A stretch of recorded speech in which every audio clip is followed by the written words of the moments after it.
Dear students, നമ്മൾ permutations ആണ് discuss ചെയ്തുകൊണ്ടിരിക്കുന്നത്. ലാസ്റ്റ് ഡേ നമ്മൾ ഡിസ്കസ് ചെയ്ത കാര്യങ്ങൾ നമ്പർ ഓഫ് പെർമ്യൂട്ടേഷൻസ്. പെർമ്യൂട്ടേഷൻസ് എന്ന് പറഞ്ഞാൽ അറേഞ്ച്മെന്റ് ആണെന്ന് പറഞ്ഞു, ഓർ ലീനിയർ അറേഞ്ച്മെന്റ് ആണ് ഉദ്ദേശിക്കുന്നത്. അറേഞ്ച്മെന്റ് പ്രത്യേകിച്ച് എടുത്ത് പറഞ്ഞിട്ടില്ലെങ്കിൽ ലീനിയർ അറേഞ്ച്മെന്റ് ആണ് പെർമ്യൂട്ടേഷൻ എന്ന് പറഞ്ഞാൽ ഉദ്ദേശിക്കുന്നത്. Number of permutations of n objects. Number of permutations of n objects എന്ന് പറയുന്നത് number of arrangements of n objects. It is denoted by npn and it is equal to n factorial. ഇപ്പോൾ ഒരു 7 books ഉണ്ട്. 7 books ഒരു ഷെൽഫിൽ arrange ചെയ്യണം. Number of ways of arranging 7 books on a shelf. Linear ആയിട്ടാണ് arrange ചെയ്യണമെങ്കിൽ ഇതെന്തായിരിക്കും? 7 factorial വേസിൽ arrange ചെയ്യാം. 7 factorial വേസിൽ arrange ചെയ്യാം. കാരണം this is nothing but number of ways of arranging 7 books on A shelf എന്ന് പറഞ്ഞാൽ actually it is the number of linear permutations of 7 objects. It is nothing but 7p7. taken 7 at a time. Number of permutations of 7 objects taken 7 at a time. It is nothing but 7 factorial. അതാണ് ഒരു formula നമ്മൾ discuss ചെയ്തത്. Number of permutations of n objects or number of permutations of n objects taken n at a time is equal to n factorial. Another one, ഒരു കാര്യം കൂടെ നമ്മൾ കഴിഞ്ഞ ക്ലാസ്സിൽ ഡിസ്കസ് ചെയ്തു. Number of permutations of n objects taken r at a time. It is usually denoted by NPR, denoted by NPR, and it is equal to n factorial divided by n minus r factorial, or it is the product of n into n minus 1, n തുടങ്ങി backwards r നമ്പേഴ്സിന്റെ product ആണ് എന്ത് പറയുന്നത്? NPR എന്ന് പറയുന്നത്. ഈ രണ്ട് ഫോർമുലയാണ് നമ്മൾ last ക്ലാസ്സിൽ ഡിസ്കസ് ചെയ്തത്. NPRഉം NPNഉം. ഓക്കെ, ഇനി നമുക്ക് കുറച്ച് പെർമ്യൂട്ടേഷൻസിന്റെ തന്നെ കുറച്ച് എക്സെപ്ഷണൽ കേസസ് നോക്കാം. അതായത് suppose if you have repetitions allowed ആണെങ്കിൽ ഉള്ള കേസ് ആദ്യം നോക്കാം. ഇതിവിടെയൊക്കെ നമ്മൾ പറഞ്ഞു ഒരു റിപ്പീറ്റേഷൻസ് ഓഫ് ഒബ്ജക്ട്സ് അലൗഡ് അല്ല. നമ്മൾ ഇപ്പോൾ കഴിഞ്ഞ ദിവസം പറഞ്ഞതിൻ്റെ അകത്ത് ഇപ്പോൾ ഫ്ലാഗ് ഉണ്ടാക്കുന്ന കാര്യമൊക്കെ പറഞ്ഞു അല്ലേ. അപ്പോൾ അതിൽ n വേക്കൻറ്റ് സ്പേസസ് ഉണ്ട്, അല്ലെങ്കിൽ 6 ഒബ്ജക്ട്സിൻ്റെ കേസ് ആണെങ്കിൽ 6 വേക്കൻറ്റ് സ്പേസസ് ഉണ്ട്. അതിൽ ഈ വേക്കൻറ്റ് സ്പേസസിനെ n ഒബ്ജക്ട്സിൽ നിന്ന് ഏതെങ്കിലും എടുത്തിട്ട് ഫിൽ ചെയ്യണം. അപ്പോൾ ആദ്യത്തെ വേക്കൻറ്റ് സ്പേസസ് ഫിൽ ചെയ്യാൻ വേണ്ടിയിട്ട് ഈ n ഒബ്ജക്ട്സിൽ ഏത് വേണമെങ്കിലും എടുക്കാം. അത് കഴിഞ്ഞിട്ട് ആ ഒബ്ജക്റ്റ് ഈ ഫസ്റ്റ് വേക്കൻറ്റ് സ്പേസ് ഫിൽ ചെയ്യാൻ എടുത്തു. പിന്നെ ആ ഒബ്ജക്റ്റ് നമ്മുടെ അടുത്ത് ഇല്ല. പിന്നെ സെക്കൻഡ് വേക്കൻറ്റ് സ്പേസ് ഫിൽ ചെയ്യാൻ വേണ്ടി എടുക്കുമ്പോൾ ഇവിടെ ഈ n ഒബ്ജക്ട്സിന് പകരം ആ ആദ്യത്തെ സ്പേസ് ഫിൽ ചെയ്ത ഒബ്ജക്റ്റ് അവിടെ ഇല്ല, n-1 ഒബ്ജക്ട്സേ കയ്യിലുള്ളൂ. അത് വെച്ചിട്ടാണ് നമ്മൾ രണ്ടാമത്തെ വേക്കൻറ്റ് സ്പേസസ് ഫിൽ ചെയ്യണേ. അപ്പോൾ നമ്മൾ എന്താണ് ശരിക്കും പറഞ്ഞാൽ നമ്മളവിടെ എന്താണ് ഒരു കാര്യം അവിടെ നമ്മൾ എടുത്തത് റിപ്പീറ്റേഷൻസ് അലൗഡ് അല്ല എന്ന് സ്പെസിഫൈ ചെയ്തില്ലെങ്കിൽ പോലും ആക്ച്വലി വി ഹാവ് taken, അല്ലെങ്കിൽ we have assumed that repetitions are not allowed. But in certain cases നമ്മൾക്ക് repetitions allow ചെയ്യേണ്ടി വരും. ഫോർ എക്സാമ്പിൾ ഞാൻ ഒരു ക്വസ്റ്റ്യൻ ചോദിക്കുകയാണ്. നിങ്ങൾക്ക് 2-3 ഒരു ഡിജിറ്റ്സ് തന്നിട്ട് 1, 2, 3 എന്ന് പറഞ്ഞ് 3 ഡിജിറ്റ്സ് തന്നിട്ട് നിങ്ങളോട് ചോദിക്കുകയാണ് find how many 3-digit numbers can be formed using the digits 1, 2 and 3. ഇങ്ങനെ ചോദിക്കാണ്. നിങ്ങൾ 1, 2, 3 എന്ന് പറഞ്ഞ് 3 നമ്പേഴ്സ് അല്ലെ ഡിജിറ്റ്സ് യൂസ് ചെയ്തിട്ട് എത്ര 3 ഡിജിറ്റ് നമ്പേഴ്സ് ഉണ്ടാക്കാൻ പറ്റും എന്ന് ചോദിച്ചാൽ അവിടെ പറഞ്ഞിട്ട്, അതായത് എടുത്ത് പറഞ്ഞിട്ടില്ലെങ്കിൽ, റിപ്പീറ്റേഷൻസ് അലൗഡ് അല്ല എന്ന് എടുത്ത് പറഞ്ഞിട്ടില്ലെങ്കിൽ ആക്ച്വലി 1, 2, 3 എന്നുള്ള ഡിജിറ്റ്സ് വെച്ചിട്ട് ഉണ്ടാക്കാൻ പറ്റുന്ന വേർഡ്സ് എന്ന് പറയുമ്പോൾ അതിൻ്റെ അകത്ത് 111 പെടും. കാരണം 111 ഈ 1, 2, 3 എന്നുള്ള ഡിജിറ്റ്സ് വെച്ചിട്ട് തന്നെയാണ് ഉണ്ടാക്കാൻ പറ്റുന്ന നമ്പറാണ്. സോ ഇതും ഒരു 3 ഡിജിറ്റ് നമ്പർ ഫോംഡ് യൂസിങ് 1, 2, 3 ആണ്. അപ്പൊ ഇങ്ങനത്തെ ചില കേസസിൽ റിപ്പീറ്റേഷൻസ് അലൗഡ് അല്ല എന്ന് എടുത്ത് പറഞ്ഞാൽ മാത്രമേ, അല്ലെ, അല്ലാതെ ക്വസ്റ്റ്യൻ വായിക്കുമ്പം റിപ്പീറ്റേഷൻസ് അലൗഡ് ആണ് അവിടെ. ഇത് തന്നെ ഇപ്പൊ ഒരു 3 ഡിജിറ്റ് നമ്പേഴ്സ് ഇങ്ങനെ ഈ ഒരു ചോദ്യം തന്നെ 2 തരത്തിൽ വരാം. നിങ്ങളോട് പറയാണ് 1, 2, 3 എന്ന് പറഞ്ഞ് 3 ഡിജിറ്റ്സ് തന്നിട്ട് how many 3 digit numbers can be formed using these digits എന്ന് ചോദിച്ചാൽ നിങ്ങൾക്ക് ആക്ച്വലി 111 ഉണ്ടാക്കാം, 222 ഉണ്ടാക്കാം, 112 ഉണ്ടാക്കാം, അല്ലെ? സോ ആക്ച്വലി നിങ്ങൾ ജസ്റ്റ് ചെയ്യേണ്ടത് 3 വേക്കൻറ്റ് സ്പേസസ് നിങ്ങളിങ്ങനെ മനസ്സിൽ ഫോമുല ഒന്നും അറിയാണ്ട് തന്നെ നിങ്ങൾക്ക് ചെയ്യാൻ പറ്റും. എങ്ങനെ? 3 വേക്കൻറ്റ് സ്പേസസ്. ഇതാണ് 3 ഡിജിറ്റ് നമ്പറിന്റെ ഫോമാറ്റ്. നിങ്ങൾ ഇവിടെ എന്താണ് എഴുതുന്നത്? ഇതാണ് 3 ഡിജിറ്റ് നമ്പറിന്റെ ഫസ്റ്റ് 100 യൂണിറ്റ് 10 യൂണിറ്റ്സ് യൂണിറ്റ് പ്ലേസിലൊക്കെ പ്ലേസ് വാല്യൂസിലൊക്കെ വരുന്ന നമ്പേഴ്സ് അതാണെന്ന്. ആക്ച്വലി അവിടെ ഒരു 3 ബ്ലാങ്ക് സ്പേസസ് ആലോചിച്ചാൽ മതി. അതിൽ ഫസ്റ്റ് ഈ സ്പേസിൽ ഏതൊക്കെ നമ്പേഴ്സ് വരാം? 1 വരാം, 2 വരാം, 3 വരാം. 3 പോസിബിൾ വേസിൽ ഈ സ്പേസ് ഫില്ല് ചെയ്യാം. രണ്ടാമത്തെ സ്പേസിലും 1, 2, 3 ഏത് വേണമെങ്കിലും വരാം. മൂന്നാമത്തെ സ്പേസിലും 1, 2, 3 ഏത് വേണമെങ്കിലും വരാം. So by fundamental principle of counting, number of ways of filling up these vacant spaces or number of 3 digit numbers that can be formed using these digits 1, 2, 3 are 3 into 3 into 3. So this is the 3 cube എന്ന് പറയുന്നതാണ് actually അവിടുത്തെ answer വരുന്നത്. 9 into 3 27 ആണ് അതിന്റെ answer വരുന്നത്. ഇതേ question തന്നെ ചിലപ്പോൾ വേറൊരു രീതിയിലാണ് ചോദിക്കണേന്ന് വിചാരിക്കും. യു ഹാവ് 3 ബ്ലോക്കുകൾ വന്നേക്കാണ്. ഒരു ക്യൂബ് പോലെയോ എന്തെങ്കിലും ഒരു ബ്ലോക്സ് തന്നേക്കാണ്. ഒരു ബ്ലോക്സ് ആണ് തന്നേക്കുന്നത്. അതിൽ നമ്പർ എഴുതിയിട്ടുണ്ട്. 1, 2, 3 എന്ന് പറഞ്ഞിട്ട് നമ്പർ എഴുതിയ 3 ബ്ലോക്സ് തന്നിട്ടുണ്ട്. എന്നിട്ട് നിങ്ങളോട് ചോദിക്കാണ് ഈ ബ്ലോക്സിനെ ലീനിയർ ആയിട്ട് അറേഞ്ച് ചെയ്ത് വെച്ച് എത്ര 3 ഡിജിറ്റ് നമ്പേഴ്സ് നിങ്ങൾക്ക് ഫോം ചെയ്യാൻ പറ്റും എന്ന് ചോദിച്ചാൽ ഇവിടെ ബ്ലോക്സ് ആണ് ഉള്ളത്. ഈ ബ്ലോക്സ് ആകെ 3 എണ്ണം ഉള്ളൂ. ഈ 3 എണ്ണം ഡിഫറെന്റ് ആയിട്ട് മീൻസ് പലതരത്തിൽ പെർമ്യൂട്ട് ചെയ്യണമെന്ന് പറഞ്ഞാൽ അവിടെ റിപ്പീറ്റേഷൻസ് പറ്റില്ല. കാരണം ആകെ 3 ബ്ലോക്കേ ഉള്ളൂ. ഒരെണ്ണം ഇവിടെ വെച്ച് കഴിഞ്ഞിട്ടുണ്ടെങ്കിൽ പിന്നെ അതവിടെ വെച്ചു, പിന്നെ അടുത്ത ബാക്കി നിങ്ങൾക്ക് 2 എണ്ണം ഉള്ളൂ കയ്യിൽ. അപ്പൊ അവിടെ റിപ്പീറ്റേഷൻസ് അലൗഡ് അല്ല. അങ്ങനെ വരുമ്പോൾ ഇവിടെ നിങ്ങൾക്ക് 111 എന്നുള്ള നമ്പർ ഈ ബ്ലോക്സ് യൂസ് ചെയ്ത് ഉണ്ടാക്കാൻ പറ്റില്ല. അപ്പൊ അതുപോലെ സാഹചര്യം പോലെ ഇരിക്കും അപ്പൊ ആൻസർ വരുന്നത്. അപ്പൊ ഇവിടെ റിപ്പീറ്റേഷൻസ് അലൗഡ് അല്ല. 3 ബ്ലോക്കുകൾ ഉണ്ട്. പക്ഷെ ഇവിടെ 3 എണ്ണം വെക്കാമെങ്കിലും ആ ബ്ലോക്ക് ഒരെണ്ണം ഇവിടെ വെച്ച് കഴിഞ്ഞാൽ അടുത്ത സ്പേസ് ഫില്ല് ചെയ്യാൻ വേണ്ടി അത് അവൈലബിൾ അല്ല. സോ 3 into 2 into 1 ആണ് ഇവിടുത്തെ ആൻസർ. ഓർ 3 ഫാക്ടോറിയൽ ആണ് ഇവിടുത്തെ ആൻസർ. അപ്പൊ നിങ്ങൾക്ക് ഏത് പ്രോബ്ലം വന്നാലും നിങ്ങൾ ഇങ്ങനെ ഒരു വേക്കൻറ്റ് സ്പേസ് ആലോചിച്ചുകൊണ്ട് ഫോമുല നിങ്ങൾ പഠിക്കാണ്ട് വെച്ചാൽ നിങ്ങൾക്ക് ഓർമ്മയില്ലെങ്കിൽ തന്നെ നിങ്ങൾക്ക് പ്രോബ്ലം ചെയ്യാം. നിങ്ങൾ ആ വേക്കൻറ്റ് സ്പേസ് ഫില്ല് ചെയ്യണ രീതിയിൽ ആലോചിച്ച് ചെയ്യണം. ജസ്റ്റ് നിങ്ങൾക്ക് അറിയേണ്ടത് ഫണ്ടമെന്റൽ പ്രിൻസിപ്പിൾ ഓഫ് കൗണ്ടിങ് മാത്രം അറിഞ്ഞാൽ മതി. കൗണ്ടിങ് പ്രിൻസിപ്പിൾ അറിയാമെങ്കിൽ പെർമ്യൂട്ടേഷന്റെ ഒരു ലോയും നിങ്ങൾക്ക് ഓർമ്മയില്ലെങ്കിൽ പോലും നിങ്ങൾക്ക് പ്രോബ്ലം ചെയ്യാൻ പറ്റും. സോ ഈ കേസിൽ ബ്ലോക്സ് വെച്ചിട്ടാണ് നമ്പേഴ്സ് ഫോം ചെയ്യണമെങ്കിൽ അതിന്റെ ആൻസർ 6 ആയിരിക്കും. ആകെ നിങ്ങൾക്ക് 123ഉം 321ഉം 132ഉം 312ഉം 213ഉം 231ഉം ഈ 6 നമ്പേഴ്സേ നിങ്ങൾക്ക് ഫോം ചെയ്യാൻ പറ്റുള്ളൂ ഈ 3 ബ്ലോക്സ് വെച്ചിട്ട്.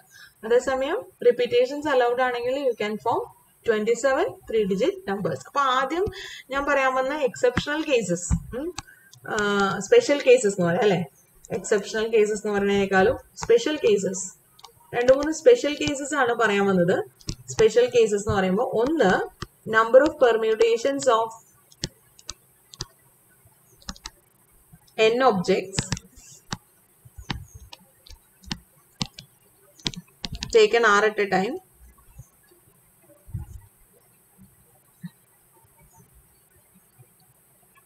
അല്ലെങ്കിൽ ആദ്യം n objects എന്ന് തന്നെ പറയാം. If repetitions are allowed,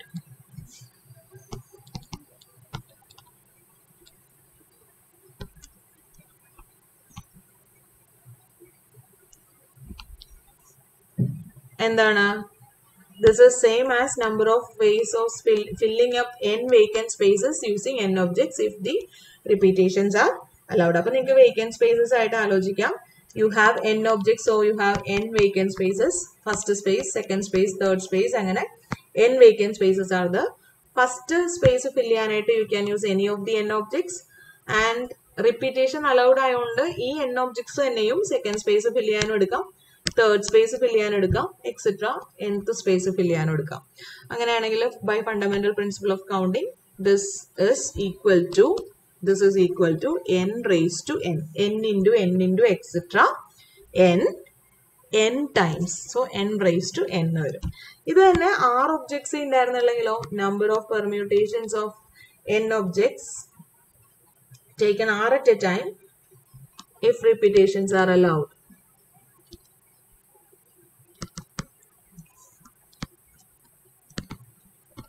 Taken r at a time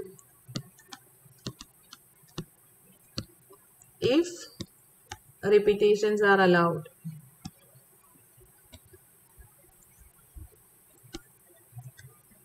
Is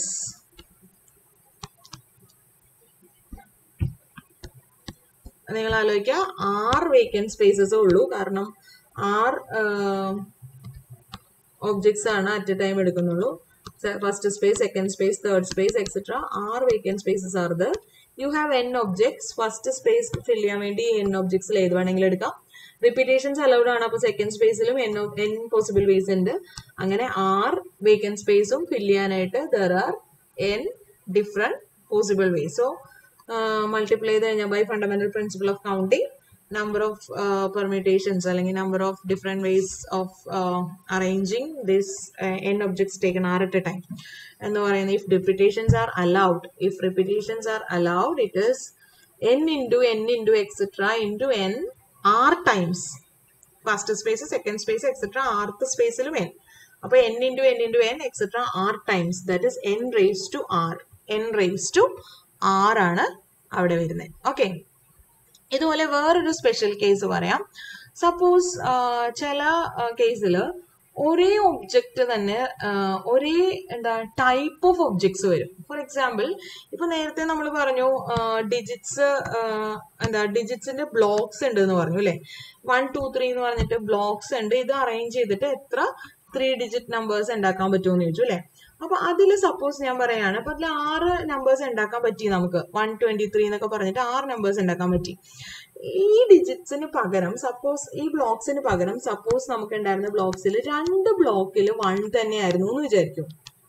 അപ്പൊ 3 ബ്ലോക്ക് ഉണ്ട്, ഇൻ എഫക്ട് 3 ബ്ലോക്ക് ഉണ്ട്. പക്ഷേ ഈ 3 ബ്ലോക്കിൽ 2 എണ്ണം സെയിം ആണ്, സിമിലർ ടൈപ്പ് ആണ്. എന്നിട്ട് നിങ്ങളോട് പറയാണ് എത്ര ഡിഫറെന്റ് 3 ഡിജിറ്റ് നമ്പേഴ്സ് ഉണ്ടാക്കാൻ പറ്റും, ഈ ബ്ലോക്സ് ലീനിയർ ആയിട്ട് അറേഞ്ച് ചെയ്ത് എത്ര 3 ഡിജിറ്റ് നമ്പേഴ്സ് ഉണ്ടാക്കാൻ പറ്റും എന്ന് ചോദിച്ചാൽ നിങ്ങൾക്ക് 112, അതായത് 2 എന്നുള്ളത് റൈറ്റ് എൻഡിൽ വരാം, നടുക്ക് വെക്കാം, ആദ്യം വെക്കാം. ഈ 3 നമ്പേഴ്സ് ഉണ്ടാക്കാൻ പറ്റുള്ളൂ. അപ്പൊ ആക്ച്വലി നിങ്ങള് AB, അപ്പൊ ഇവിടെ എന്താണ് നമ്പർ ഓഫ് പെർമ്യൂട്ടേഷൻസ്? ഇവിടെ നമുക്ക് 3 കിട്ടിയുള്ളൂ. ശരിക്കും 1 2 3 എന്നായിരുന്നപ്പോ എന്ത് കിട്ടി? 3 ഡിഫറെന്റ് നമ്പേഴ്സ് ആയിരുന്നപ്പോ നമുക്ക് 3 ഫാക്ടോറിയൽ കിട്ടി അല്ലെ. 6 different numbers can be formed എന്ന് നമ്മൾ പറഞ്ഞു. പക്ഷെ അതിൽ തന്നെ 2 എണ്ണം സെയിം ആയപ്പം ആകെ 3 ഡിഫറെന്റ് നമ്പേഴ്സ് ഉണ്ടാക്കാൻ പറ്റുള്ളൂ. എന്താണ് അവിടെ സംഭവിച്ചത്? അതായത് നിങ്ങൾക്ക് 3 ഒബ്ജക്ട്സ് ഉണ്ടെന്ന് വിചാരിക്കും, ABC. ഈ ABC എന്നുള്ള ഒബ്ജക്ട്സിനെ ലീനിയർ ആയിട്ട് അറേഞ്ച് ചെയ്യാന്ന് പറഞ്ഞാൽ പെർമ്യൂട്ടേഷൻസ് ആയിട്ട് വരുന്നത് 6 ഡിഫറെന്റ് പെർമ്യൂട്ടേഷൻസ് ആണ് വരുന്നത്. A വെച്ചിട്ട് തന്നെ ABC വരാം, ACB വരാം. B വെച്ചിട്ട് തന്നെ BAC വരാം, BCB വരാം, BCA വരാം. C വെച്ചിട്ട് തുടങ്ങുന്ന CAB വരാം, CBA വരാം. ഇങ്ങനെ 6 ഡിഫറെന്റ് പെർമ്യൂട്ടേഷൻസ് ആണ് വരിക. ഇതില് ഏതെങ്കിലും രണ്ട് ഒബ്ജക്ട്സ് സെയിം ആവുമ്പോൾ, അതായത് എ സി എന്നുള്ളൂ, എയും ബിയും ഈക്വൽ ആവുമ്പോൾ, ബിയും എയും രണ്ട് ഒബ്ജക്ട്സ് തന്നേക്ക് വരം ഒരു ഒബ്ജക്റ്റ് തന്നിട്ടുള്ളൂ, ബിക്ക് വരം എ തന്നെയാണ് തന്നിരിക്കണേ. അപ്പൊ എ സി എന്നാണ്. അപ്പൊ വരുന്ന പ്രശ്നം എന്താന്ന് വെച്ചാല് എ ബി എന്ന് എഴുതിയേക്കുന്നതും എ ആവും, ബി എന്ന് എഴുതിയേക്കുന്നതും എ എന്ന് തന്നെയാവും. അപ്പൊ അവിടെ എ ബി എന്നുള്ള കോമ്പിനേഷനും ബി എ എന്നുള്ള കോമ്പിനേഷനും സെയിം ആയി മാറും. എ ബി സി എന്ന് പറയുന്നതും ബി എ സി എന്ന് പറയുന്നതും അവിടെ reduces to a single entity, ഒരേ ഒരു പെർമ്യൂട്ടേഷൻ ആയിട്ട് മാറും. അതുപോലെ എ ബി എന്നിങ്ങനെ വന്നിരിക്കുന്നതും ബി എന്ന് ഇങ്ങനെ വന്നിരിക്കുന്നതും രണ്ടും ഒന്നായി മാറും. ഇവിടുത്തെ എ ബിയും ഇവിടുത്തെ ബി എയും ഒന്നായി മാറും. അപ്പൊ ആക്ച്വലി എന്താ സംഭവിക്കുന്നത്, നമുക്ക് രണ്ട് ഒബ്ജക്ട്സ് ഒരേപോലെ വരുമ്പോ ആ രണ്ട് ഒബ്ജക്ട്സിന്റെ different permutations reduces to a single one. In effect, അല്ലെങ്കിൽ ഇതിന്റെ ഇത് കാരണം പെർമ്യൂട്ടേഷൻസിൽ, ഡിഫറെന്റ് പെർമ്യൂട്ടേഷൻസിൽ നമുക്ക് ആ പെർമ്യൂട്ടേഷൻസിനെ, ടോട്ടൽ പെർമ്യൂട്ടേഷൻസിനെ നമുക്ക് ഗ്രൂപ്പ് ചെയ്യുകയാണെങ്കിൽ, അതായത് ഈ എ ബി രണ്ട് ഒബ്ജക്ട്സ് സെയിം എക്കും ബിക്കും പകരം നമ്മൾ സിമിലർ ഒബ്ജക്റ്റ് ആക്കി റീപ്ലേസ് ചെയ്യുമ്പോൾ, എ തന്നെ ആയിട്ട് റീപ്ലേസ് ചെയ്യുമ്പോൾ നമ്മളുടെ ടോട്ടൽ പെർമ്യൂട്ടേഷൻസ് 6 പെർമ്യൂട്ടേഷൻസ് ഉണ്ടായതിനെ നമുക്ക് രണ്ടെണ്ണം വീതമുള്ള ഗ്രൂപ്പ് ആക്കാം.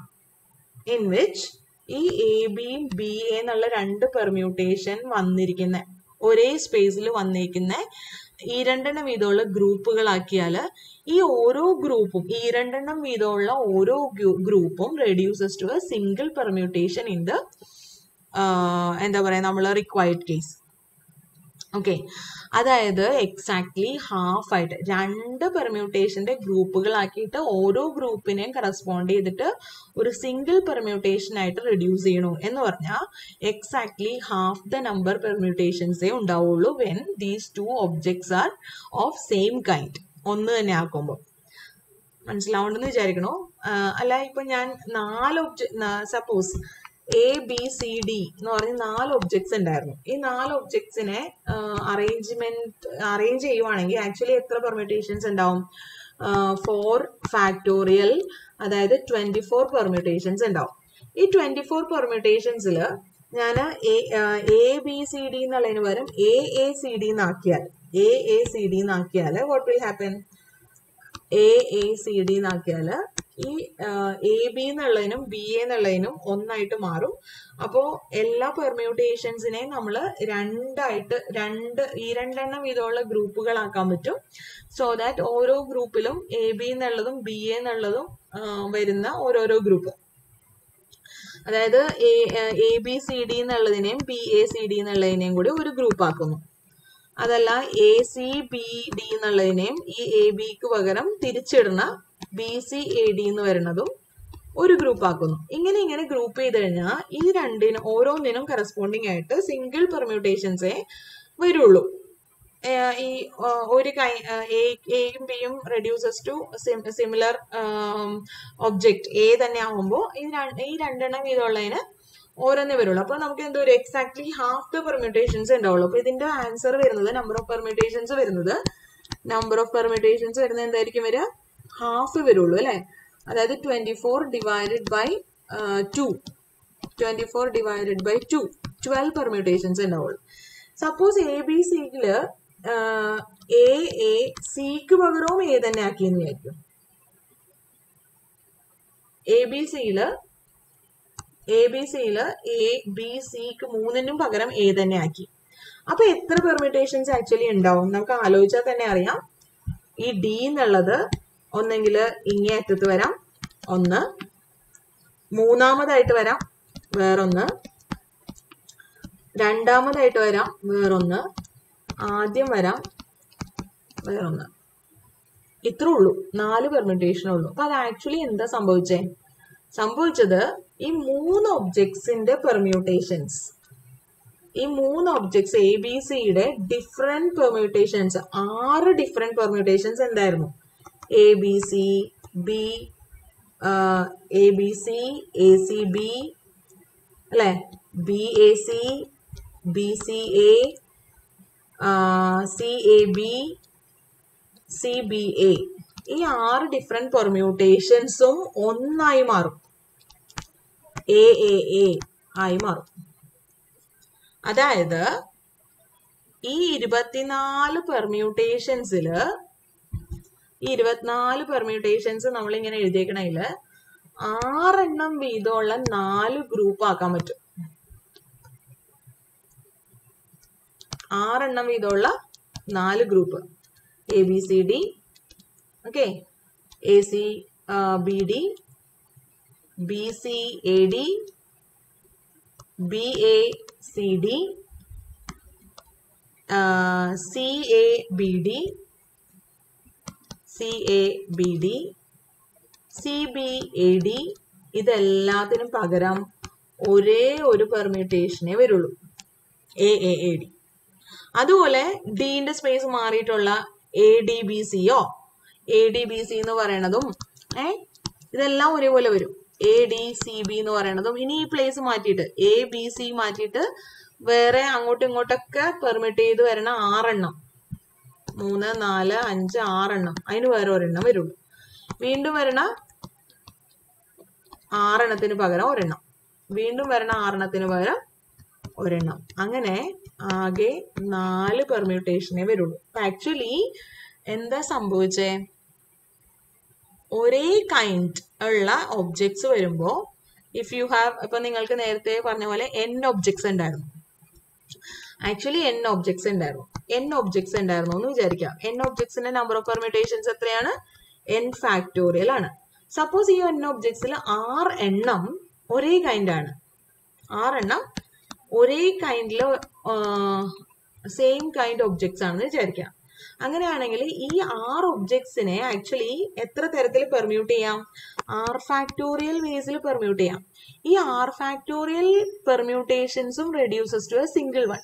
അപ്പൊ നമ്മുടെ n ഫാക്ടോറിയൽ പെർമ്യൂട്ടേഷൻസിനെ r ഫാക്ടോറിയൽ എണ്ണം വീതമുള്ള ഡിഫറെന്റ് ഗ്രൂപ്പ്സ് ആക്കി മാറ്റിയാൽ നേരത്തെ പോലെ ആ r ഫാക്ടോറിയൽ എണ്ണം വീതമുള്ള ഒരു ഗ്രൂപ്പിന് ഒരു പെർമ്യൂട്ടേഷൻ ആവും. അതായത് ഡിവൈഡഡ് ബൈ r ഫാക്ടോറിയൽ ചെയ്യണം. മനസ്സിലായോ? എത്ര എണ്ണം കിട്ടും? r ഫാക്ടോറിയൽ വീതമുള്ള എത്ര ഗ്രൂപ്പ്സ് ആക്കാമോ r ഫാക്ടോറിയൽ വീതമുള്ള ഒരു ഗ്രൂപ്പിന് ഒരു പെർമ്യൂട്ടേഷൻ ആവും എന്ന് വെച്ചാൽ ടോട്ടൽ നമ്പർ ഓഫ് പെർമ്യൂട്ടേഷൻസ് എത്രയായി? n factorial divided by r factorial ആയി. Okay, that is the next formula.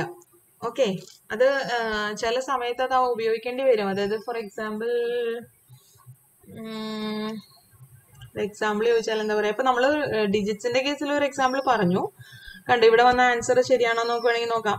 1, 1, 2 കണ്ടോ, 2 എണ്ണം. ശരിക്കും 3 ഒബ്ജക്ട്സ് ആയിരുന്നെങ്കിൽ എത്രയാണ് വരേണ്ടിയിരുന്നത്? 6 പെർമ്യൂട്ടേഷൻസ് ആണ് വരേണ്ടിയിരുന്നത്. അതിൽ 2 എണ്ണം ഒന്നായപ്പോഴത്തേക്ക് എന്ത് സംഭവിച്ചു? 6 ഡിവൈഡഡ് ബൈ 2 എണ്ണത്തിന് എത്ര തരത്തിൽ പെർമ്യൂട്ട് ചെയ്യാം? 2 തരത്തില്. അപ്പോൾ ആ 2 വെച്ചിട്ട് ഡിവൈഡ് ചെയ്യണം. Then you will get the answer 3. ഇവിടെ വന്നതും അതുപോലെ തന്നെയാണ്. ആക്ച്വലി 4 നമ്പേഴ്സിനെ, 4 ഡിഫറെന്റ് ഒബ്ജക്ട്സിനെ എത്ര തരത്തിൽ പെർമ്യൂട്ട് ചെയ്യാം? 4 ഫാക്ടോറിയൽ വേസിൽ, 24 വേസിൽ പെർമ്യൂട്ട് ചെയ്യാം. അതിൽ 2 എണ്ണം ഒരുപോലെ ആയപ്പോൾ എന്ത് സംഭവിച്ചു? 24 ഡിവൈഡഡ് ബൈ 2 എന്ന് വന്നു, 12 തരത്തിൽ പെർമ്യൂട്ട് ചെയ്യാം. 3 എണ്ണം ഒരുപോലെ ആയപ്പോൾ എന്ത് സംഭവിച്ചു? 24 ഡിവൈഡഡ് ബൈ 3 എണ്ണത്തിന് എത്ര തരത്തിൽ പെർമ്യൂട്ട് ചെയ്യാം? 6 വേസിൽ, 3 factorial. 24 divided by 3 factorial, 24 divided by 6. അതാണ് 4 ആൻസർ വന്നത്. മനസ്സിലായോ? അതേപോലെ ഇതുപോലത്തെ പ്രോബ്ലംസ് നമുക്ക് ആവശ്യം വരുമ്പോൾ അത് പ്രോബ്ലം കാണുമ്പോഴേ അറിയുള്ളൂ. ഫോർ എക്സാമ്പിൾ ചില വേർഡ്സ് ഒക്കെ തന്നിട്ട്, ഇപ്പൊ എഞ്ചിനീയറിംഗ് എന്നൊക്കെ പറഞ്ഞിട്ട് വേർഡ്സ് ഒക്കെ തന്നിട്ട് നമ്മളോട് ചോദിക്കും ഈ വേർഡ്സിനെ എത്ര തരത്തില് മാറ്റി മാറ്റി ഈ വേർഡിലെ ലെറ്റേഴ്സിനെ എങ്ങനെയൊക്കെ പെർമ്യൂട്ട് ചെയ്ത് എഴുതാമെന്ന്, എത്ര തരത്തിൽ പെർമ്യൂട്ട് ചെയ്ത് ഡിഫറെന്റ് വേർഡ്സ് മീനിങ് ഉള്ളതോ മീനിങ് ഇല്ലാത്ത ആയിക്കോട്ടെ എങ്ങനെയൊക്കെ എഴുതാൻ പറ്റും എന്ന് ചോദിക്കും. അപ്പൊ ഇവിടെ എന്ന് വെച്ചാൽ പല പല ഇപ്പൊ 2 ഈ ഇങ്ങനെ എഴുതിയാലും ആദ്യത്തെ ഈ ആണ് ആദ്യം അല്ലെ. ഇതിനെ ഞാൻ ഫസ്റ്റ് ഈന്ന് സെക്കൻഡ് ഈന്നൊക്കെ വിളിച്ചിട്ട് സെക്കൻഡ് ഈ ആദ്യം എഴുതി ഫസ്റ്റ് ഈ രണ്ടാമത് എഴുതി എന്ന് പറഞ്ഞിട്ട് വേർഡിന് അങ്ങനെ പറയാൻ പറ്റുമോ? എല്ലാം ഒന്ന് തന്നെയാണ് അല്ലെ, 2 ഈ തന്നെയാണ്. അത് ആദ്യം ഏതാ എഴുതിയേക്കണേ അങ്ങനെയൊന്നുമില്ല, 2 ഈ തന്നെയാണ്. അപ്പൊ ഇങ്ങനത്തെ വേർഡ്സ് നോക്കുമ്പോൾ എത്ര ഈകൾ ഉണ്ട് നമ്മൾ സ്പ്ലിറ്റ് എടുക്കും. ഫോർ എക്സാമ്പിൾ ഈ വേർഡിന്റെ എത്ര തരത്തിൽ നമ്മൾ ലെറ്റേഴ്സിനെ പെർമ്യൂട്ട് ചെയ്യാമെന്ന് ചോദിച്ചാൽ നമ്മൾ ഈ വേർഡിൽ ഓരോ ലെറ്റർ എത്ര എണ്ണം ഉണ്ട് നോക്കും. ഇപ്പൊ ഈ തന്നെ എത്ര എണ്ണം ഉണ്ട്? 1 2 3 ഈ ഉണ്ട്. എൻ തന്നെ 1 2 3 എൻ ഉണ്ട്. ജി തന്നെ 1 2 ജി ഉണ്ട്, 2 ജി ഉണ്ട്. പിന്നെ ഐ എത്ര എണ്ണം ഉണ്ട്? 1 2 ഐ ഉണ്ട്. പിന്നെ ആർ എത്ര എണ്ണം ഉണ്ട്? ആകെ ഒരെണ്ണം ഉള്ളൂ. അപ്പൊ എത്ര ലെറ്റേഴ്സ് ആയി? 6 8 10 11 ലെറ്റേഴ്സ് ആയി. 11 ലെറ്റേഴ്സ് ആണ് ഇവിടെ ഉള്ളത്. 1 2 3 4 5 6 7 8 9 10 11 ലെറ്റേഴ്സ്. അപ്പൊ 11 ഡിഫറെന്റ് ലെറ്റേഴ്സ് ആയിരുന്നെങ്കിൽ 11 ഫാക്ടോറിയൽ വേസിൽ അറേഞ്ച് ചെയ്യാമായിരുന്നു, പെർമ്യൂട്ട് ചെയ്യാമായിരുന്നു. പക്ഷെ അതിൽ 3 എണ്ണം ഒരുപോലെ വന്നപ്പം ഡിവൈഡഡ് ബൈ 3 ഫാക്ടോറിയൽ. വീണ്ടും 3 എണ്ണം ഒരുപോലെ വന്നപ്പോൾ വീണ്ടും ഡിവൈഡഡ് ബൈ 3 ഫാക്ടോറിയൽ. ഇങ്ങനെ എഴുതേണ്ട ആവശ്യമില്ല. ഡിവൈഡഡ് ബൈ എന്ന് പറയുമ്പോൾ വീണ്ടും ഡിവൈഡഡ് ബൈ എന്ന് പറയുമ്പോൾ എന്ത് ചെയ്താൽ മതി? ഈ ഡിനോമിനേറ്ററിൽ തന്നെ എഴുതിയാൽ മതി അല്ലെ. അപ്പൊ വീണ്ടും ഡിവൈഡ് ചെയ്യണത് എന്നോട് ഇക്വലന്റാ. വീണ്ടും 2 എണ്ണം ഒരുപോലെ വന്നപ്പോൾ വീണ്ടും ഡിവൈഡഡ് ബൈ 2 ഫാക്ടോറിയൽ, വീണ്ടും ഡിവൈഡഡ് ബൈ 2 ഫാക്ടോറിയൽ, വീണ്ടും ഡിവൈഡഡ് ബൈ 1 ഫാക്ടോറിയൽ എഴുതണമെന്നില്ല, 1 തന്നെയാണ്. So this is the answer. അതായത് 11 ഫാക്ടോറിയലിന്റെ ആൻസർ എത്രയാണ് നിങ്ങൾ കാൽക്കുലേറ്ററിൽ കണ്ടുപിടിക്കുക. എന്നിട്ട് അതിനെ 6 into 6 into 2 into 2 കൊണ്ട് ഡിവൈഡ് ചെയ്യുക. അപ്പൊ എത്ര കിട്ടോ? That is the number of permutations of letters in the word engineering. Okay, so എന്താണ് അവിടെ ഞാൻ പറഞ്ഞ ഫോർമുല എന്താണ്? സ്പെഷ്യൽ കേസ് ഫോർമുല എന്താണ്? ഫോർമുല ഇതാണ്, number of permutations of n objects. മൂന്നാമത്തെ സ്പെഷ്യൽ കേസ് ഇതാണ്, number of permutations of n objects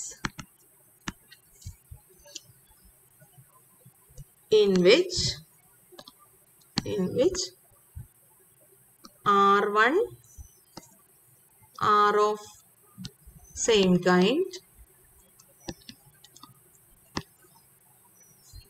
R2 are of another kind, and so on. ഒരു RK are of last kind. Is what is the answer? Answer is n factorial divided by R1 factorial, R2 factorial, etc. RK factorial. ഇതാണ് പെർമ്യൂട്ടേഷനിലെ മൂന്നാമത്തെ formula പഠിക്കാനുള്ളത്. Okay, n factorial divided by r factorial. ഇത് repetitions allowed അല്ലാത്ത കേസാണ്. പക്ഷെ ഒരേ type of same type objects വരുമ്പോൾ കേട്ടോ. അതല്ല റിപ്പീറ്റേഷൻസ് അലൗഡ് ആണെന്നൊക്കെ പറഞ്ഞാൽ ഈ n ഫാക്ടോറിയലിന് പകരം നിങ്ങൾ മാറ്റി എഴുതേണ്ടി വരും. അത് കുഴപ്പമില്ല, അത് ഇതിൽ നിന്ന് തന്നെ എഴുതാം നമുക്ക്. ഇനി നാലാമത്തെ ഒരു കേസും കൂടെ, ഒരു സ്പെഷ്യൽ കേസും കൂടെ എനിക്ക് പറയാനുള്ളത് സർക്കുലർ പെർമ്യൂട്ടേഷൻസ് ഉണ്ട്. സർക്കുലർ പെർമ്യൂട്ടേഷൻസ്, അതായത് അതിനെ വേണമെങ്കിൽ ഒരു special case of linear permutations ആയിട്ട് പറയാം, അല്ലെങ്കിൽ നമുക്ക് വേറെ ഇതിലെ സ്പെഷ്യൽ കേസ് ആയിട്ട് എഴുതുന്നതിന് പകരം വേണമെങ്കിൽ നമുക്ക് നെക്സ്റ്റ് ടോപ്പിക് ആയിട്ട് വേണമെങ്കിൽ എഴുതാം. ലീനിയർ പെർമ്യൂട്ടേഷൻസ് ആണ് ഇത്രയും നേരം നമ്മൾ ഡിസ്കസ് ചെയ്തുകൊണ്ടിരുന്നത്. സോ നെക്സ്റ്റ് ടോപ്പിക് ആയിട്ട് വേണമെങ്കിൽ നമുക്ക് സർക്കുലർ പെർമ്യൂട്ടേഷൻസ് എടുക്കാം. സർക്കുലർ പെർമ്യൂട്ടേഷൻസ് എന്ന് പറയുമ്പോൾ എന്താണ്? പെർമ്യൂട്ടേഷൻസ് ആണ്, പക്ഷെ ലീനിയർ അല്ല. അറേഞ്ച്മെന്റ് ഓഫ് ഒബ്ജക്ട്സിന് ഓൺ എ ക്ലോസ്ഡ് കർവ്, ഒരു ക്ലോസ്ഡ് ലൂപ്പ് പോലെ. സർക്കുലർ എന്ന് പറഞ്ഞാൽ സർക്കിളിന് ചുറ്റും അറേഞ്ച് ചെയ്യണ പോലെ. സർക്കിളിന് ചുറ്റും അറേഞ്ച് ചെയ്യുന്ന പറഞ്ഞാൽ സർക്കിൾ ഷേപ്പ് തന്നെ എക്സാക്ട് ആയിട്ട് വരണമെന്നില്ല, ഒരു ക്ലോസ്ഡ് കർവിൽ അറേഞ്ച് ചെയ്യണ പോലെ എന്ന് ഓർത്താൽ മതി. അതൊരു റൗണ്ട് ടേബിളിന് ചുറ്റും ഇരുത്തുന്നു എന്നൊക്കെ പറയുമ്പോൾ. അപ്പൊ ഇവിടുത്തെ പ്രത്യേകത എന്ന് പറഞ്ഞാൽ, ഇവിടുത്തെ പ്രത്യേകത എന്താ വരിക? ഒരു റൗണ്ട് ടേബിളില് അല്ലെങ്കിൽ ഒരു ട്രയാങ്കിൾ പോലെയോ അല്ലെങ്കിൽ ഒരു സ്ക്വയർ ഇങ്ങനെ ക്ലോസ്ഡ് കർവിന് ചുറ്റും ഇരുത്തുമ്പോൾ ഒരു പ്രത്യേകതയുണ്ട്. എന്താ വെച്ചാൽ ഞാൻ ഇത് എവിടെ നിന്ന് ഇപ്പൊ എ ബി സി, ഞാൻ ഇവിടെ ഒരാളെ എ ഇവിടെ ഇരുത്തി, ഇവിടെ ഒരാളെ ബി നിർത്തി, സി നിർത്തി. ഇത് നിങ്ങൾ എങ്ങനെ വായിക്കും?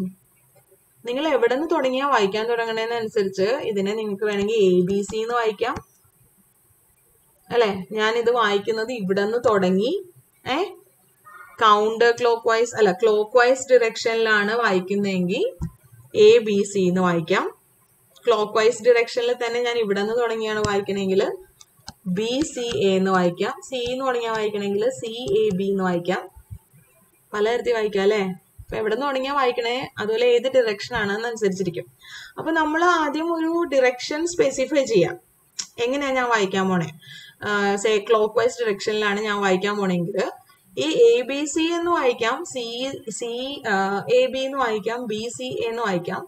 ഇതെല്ലാം സർക്കുലർ പെർമിറ്റേഷന്റെ കേസിൽ നോക്കുമ്പോൾ ഒരാൾ എ ഇവിടെ നിൽക്കുന്നു, അയാളുടെ ഞാൻ ക്ലോക്ക് വൈസ് ആണ് ഡിറക്ഷൻ ഞാൻ സ്പെസിഫൈ ചെയ്യുന്ന ഒരു റൗണ്ട് ടേബിളിന്റെ ചുറ്റും ഇരിക്കുകയാണെന്നുണ്ടെങ്കിൽ എ എന്ന് പറയുന്ന ആളുടെ ലെഫ്റ്റ് സൈഡിൽ ബിയും റൈറ്റ് സൈഡിൽ സിയും ഇരിക്കുന്ന സെയിം പെർമ്യൂട്ടേഷൻ, സെയിം കേസ് തന്നെയാണ്, സെയിം സിറ്റുവേഷൻ തന്നെയാണ്. ബി എന്നുള്ള ആളുടെ ലെഫ്റ്റ് സൈഡിൽ സിയും റൈറ്റ് സൈഡിൽ എയും ഇരിക്കുന്ന എ ബി സി അല്ലെങ്കിൽ ബി സി എ. ഇത് മൂന്നും ഇവിടെ ഒന്നാണ്. സർക്കുലർ പെർമ്യൂട്ടേഷന്റെ കേസിൽ ഈ മൂന്നും ഒന്ന് തന്നെയാണ്. ഞാൻ അണ്ടർ ദി അസംഷൻ ദാറ്റ് ഏതെങ്കിലും ഒരു പെർട്ടിക്കുലർ ഡിറക്ഷനും കൂടെ സ്പെസിഫൈ ചെയ്യണം എന്നേ ഉള്ളൂ. അത് നമ്മൾ ആദ്യം എന്തെങ്കിലും ഒരു ഡിറക്ഷൻ ഞാൻ വായിക്കുന്നത് ഈ ഡിറക്ഷനിലാണ് എന്ന് കൂടെ പറയണം. അപ്പൊ ഏത് ക്ലോസ്ഡ്, ഇതിപ്പോ സർക്കിൾ തന്നെ ആവണമെന്നില്ല, അത് തന്നെയാണ് ട്രയാങ്കിളിന് ചുറ്റുമാണെങ്കിലും ശരി, അതല്ല ഒരു വേറെ എന്തെങ്കിലും ഒരു ക്ലോസ്ഡ് കർവിന് ചുറ്റുമാണെങ്കിൽ എ ബി സി ഡി എന്ന് പറയുന്ന 4 പേര് എഴുതുന്നതിന് എനിക്ക് ബി സി ഡി എ എന്ന് വായിക്കാം, സി ഡി എ ബി എന്ന് വായിക്കാം, ഡി എ ബി സി എന്ന് വായിക്കാം, എല്ലാം ഒന്ന് തന്നെയാണ്. അപ്പോൾ നമ്മളുടെ നേരത്തെ ഇപ്പോൾ for example A B C എന്നുണ്ടായിരുന്ന 3 ഡിഫറെന്റ് ഒബ്ജക്ട്സിന്റെ ലീനിയർ പെർമ്യൂട്ടേഷൻസിന്റെ എണ്ണം 3 ഫാക്ടോറിയൽ ആയിരുന്നു അല്ലെ? 3 ഫാക്ടോറിയൽ, അതായത് 6 ഡിഫറെന്റ് പെർമ്യൂട്ടേഷൻസ് ആണ് ഉണ്ടായിരുന്നത്. ഏതൊക്കെയായിരുന്നു അത്? എ ബി സി ഉണ്ടായിരുന്നു, എ സി ബി ഉണ്ടായിരുന്നു, ബി എ സി ഉണ്ടായിരുന്നു, ബി സി എ ഉണ്ടായിരുന്നു, സി എ ബി ഉണ്ടായിരുന്നു, സി ബി എ ഉണ്ടായിരുന്നു. ഇതില് എ ബി സി സർക്കുലർ ആയിട്ട് ഇതിനെ ഇങ്ങനെ വായിക്കണം: A B C, B C A, C A B. A B സിയും ബി സി എയും മനസ്സിലായോ? എ ബി സിയും ബി സി എയും സി എ ബിയും സർക്കുലർ പെർമ്യൂട്ടേഷനിൽ ഒന്നായിട്ട് വരും. എ ബി സി എന്ന പെർമ്യൂട്ടേഷനും ബി സി എ എന്ന പെർമ്യൂട്ടേഷനും സി എ ബി എന്ന പെർമ്യൂട്ടേഷനും ഒന്നായിട്ട് വരും. അപ്പോ A B C, B C A, C A B, ഇത് മൂന്നും പകരം ഇവിടെ ഒരു പെർമ്യൂട്ടേഷൻ ഉണ്ടാവുള്ളൂ, 1. അതുപോലെ എ സി ബി, ഇതിങ്ങനെ റൊട്ടേറ്റ് ചെയ്ത് വായിച്ചോ. എ സി ബി തന്നെയാണ് സി ബി എ, അത് തന്നെയാണ് ബി എ സി. അപ്പോ 3 വീതമുള്ള ഗ്രൂപ്പ് ആക്കി കഴിഞ്ഞാല് ഓരോ ഗ്രൂപ്പിലും ഒരെണ്ണം, ഇത് 3 കൂടി ഒരെണ്ണം, ഇത് 3 കൂടി ഒരെണ്ണം, ആകെ 2 തരത്തിലേ പെർമ്യൂട്ട് ചെയ്യാൻ പറ്റുള്ളൂ. സർക്കുലർ ആയിട്ട് 2 തരത്തിലേ പെർമ്യൂട്ട് ചെയ്യാനായിട്ട് പറ്റുള്ളൂ. എയുടെ ഇടതുവശത്ത് ബി ഇരിക്കും, വലതുവശത്ത് സി ഇരിക്കോ, അതല്ല ഇടതുവശത്ത് സി ഇരിക്കും, വലതുവശത്ത് ബി ഇരിക്കും, അങ്ങനെ 2 ഡിഫറെന്റ് പോസിബിൾ വേസേ ഉള്ളൂ. Okay.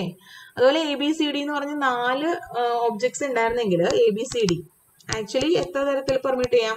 A B C ഡിനെ 4 factorial 24 വേസിൽ permute ചെയ്യാം. പക്ഷേ ഇത് സർക്കുലർ ആയിട്ടാണ് പെർമ്യൂട്ട് ചെയ്യണമെങ്കിൽ എ ബി സി ഡി എന്ന് പറയുന്നതും ഇതിന്റെ 4 A B C D, B C D A, C D A B അല്ലെ, D A B C,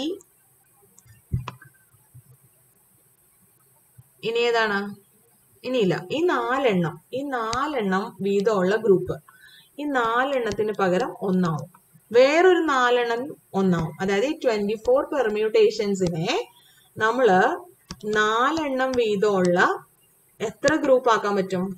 actually 6 group ആക്കാൻ പറ്റും. 4 എണ്ണം വീതമുള്ള 6 ഗ്രൂപ്പ് ആക്കാൻ പറ്റും. ഈ 6 ഗ്രൂപ്പിലും ഓരോന്നിന് പകരം ഒരു പെർമ്യൂട്ടേഷൻ ഉണ്ടാവുള്ളൂ.